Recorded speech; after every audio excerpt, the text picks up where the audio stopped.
Yeah! Fourth Quarter Boys Sports, it is the illustrious Professor Lake. And you know what time it is, man. Get your handkerchief, man, stuff that in right underneath your collar. It is time to eat, my dude. So you know what it is, man. We're going to cover the player positional analysis. And like I said before, I was going to jump right into the cornerback group. You know, last season, they weren't turnover machines, but they were relatively productive when it came to getting off the field on third down. You know, in years prior to that, it just seemed like no matter what the down and distance was, well, let's just take third down, for instance, could have been 3rd and 15, and the offense was getting 16 yards against our defense. It could have been 3rd and 29, and the offense would throw for 31 yards. So a lot of that didn't happen last season. There were some big plays that were given up. But in any season, there are going to be big plays. It's really how you respond the next time you step on the field. We're going to jump right into it, man. The defensive backs, cornerbacks, safeties. Just going to take a quick look. So, Fourth Quarter Boys Sports, as you already know, like, comment, share, subscribe. The first player we're going to discuss in this session will be Prince Amukamara. The thing I like about Prince is that he's reliable. No, he didn't get any interceptions last season, but he was able to stick with receivers constantly. They just couldn't get away from him, and it made the quarterback have to make a difficult throw to make a completion, and a lot of times they just chose not to throw in Prince's direction. He's getting up there in age, but with age comes wisdom, and what I see from Prince is just the ability to know down and distance, play situational football. I think that he knows his strengths and his weaknesses, and he's a player that plays to his strengths. With the coordination of Vic Fangio, he's been able to hide some of Prince Amukamara's deficiencies. As I said before, he's a little older. He's not a turnover machine, but he's a solid and smart veteran. And he's an above-average cover guy. At least he was last season. We'll see how he bounces back this season. Maybe he could get interception or 2 or 3. The next cornerback we're going to talk about is Kyle Fuller. You know, I was one of these guys that was on the fence with Kyle Fuller the year that he didn't really play that much and he was nursing an injury. But I will say this, you know, that was the fan side of me wanting to see him step on the field and be impactful when we really needed him. The football side of me knows that in most cases, you want to be on the field. In most cases, you're doing whatever you can to get on the field. But if something is uncomfortable, it's going to be hard for you to want to risk your livelihood, especially for the type of season that we were having in years prior. My basic opinion on Kyle Fuller is that he was a first-round draft pick.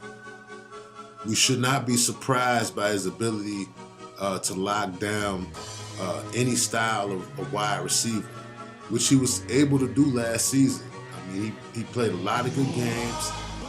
I think there were times where he made mental errors, but for the most part, he really was able to lock down wide receivers.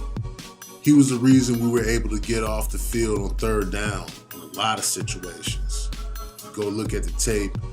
You know, there were a lot of times Kyle Fuller batted the ball down. His coverage was just too tight.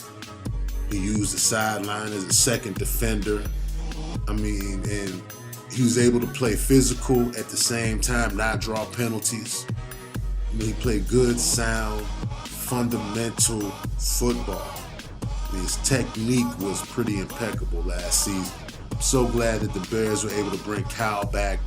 It was just a position that I didn't want to worry about in this draft. If we could address other needs that were more glaring, bringing him back was so vital to the rebuilding of this team in the offseason.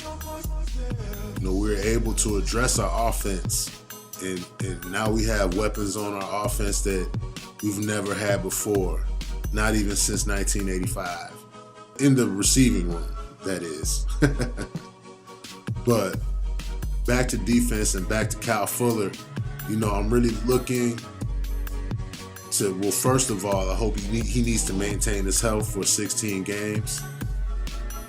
And I also want to see him turn the ball over a little bit more. They will test him again. And I think that this time he'll be ready for the onslaught of throws. Again, I like that Ryan Pace, thought enough to bring Kyle Fuller back and match that deal that Green Bay tried to offer our guy. Very sneaky guys up there in Wisconsin. So the next DB that we're going to talk about, I think we're going to talk about Eddie Jackson. Now, Eddie, we drafted him last season, I want to say in the 4th round. A lot of people questioned, why would you draft a guy who broke his leg and really rely on him being able to come and step in there and be a starter? But he came from Alabama. And starters are built in Alabama, let's just say that. You go to Alabama and draft somebody, even if he's a bust, nobody's going to look at you like you were stupid. He came from Alabama. He should have been good. But, I think we hit a winner with Eddie Jackson. Let's keep him healthy. Let's see how he learns in Vic Fangio's system. I think, again, this is another player that in a year or two, he's going to take a big step forward. No more big plays. We got our safety in place in Eddie Jackson. So you've seen him use his athletic ability to score a touchdown. Last season, he had 2 interceptions, 1 touchdown, and 1 forced fumble. I think that was against the Bengals. It was against the Bengals when he stripped the wide receiver A.J. Green along the sideline.